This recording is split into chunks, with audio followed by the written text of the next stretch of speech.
prices. And let me tell you about election crisis. The lyrics may be charged with a political message. So you know you have to make the right choices. But across Britain, a generation of young people feel left out. Who you are going to vote for in the election? In Handsworth, Birmingham, they come to workshops run by rapper Apache Indian, one of the local area's most famous sons. He's used his own money to fund the academy for local young people. We've shut down the youth clubs, we've shut down after-school clubs. Teachers don't have the time. There's lots of cuts everywhere with funding. They see it as a way out of a deprived community. Election crisis. 20-year-old Assad comes here religiously. He still hopes that music, rather than his day job, will be his future. When it comes to politics, he has nothing positive to say. Now I don't feel like voting at all, because it's like all what they're doing, they go to the House of Commons, they're just fighting, they're just talking with bigger words. We'll go to line 1 for now. His boss at the factory is only 21 himself. Since dropping out of college at 16 to work here, he's risen to a senior position. I'm 21, I've never voted. I do everything else but vote because I don't feel like I know enough to give an accurate or an educated vote. It's really striking how many of the young people I've spoken to here feel completely distant from politics at even the most basic level.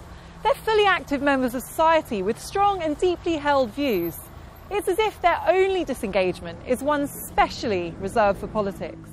And right now, the Kenny Report matters. Kenny Report 3 matters. The reality of living in a society without a voice hit Kenny Amathodon when he was 16.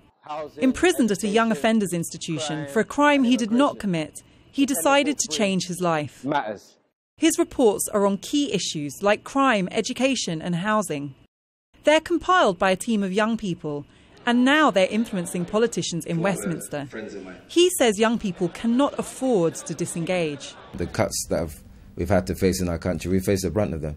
We're the ones who can't afford homes, we're the ones who have to pay the higher tuition fees. It matters. But Kenny says the onus is not just on young people. They must be equipped to understand politics. It's very deliberate for me, the fact that we're not taught politics at school. What is an MP? What is a councillor?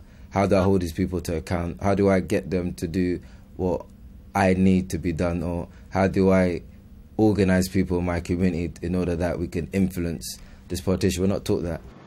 Others are taking the need to engage young people in the political process a step further.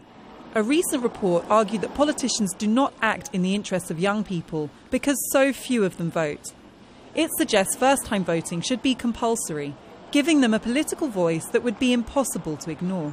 There's a habitual element to voting. So once you vote in your first election, you're far more likely to continue to vote, which is why we're recommending a compulsory element to first-time voting.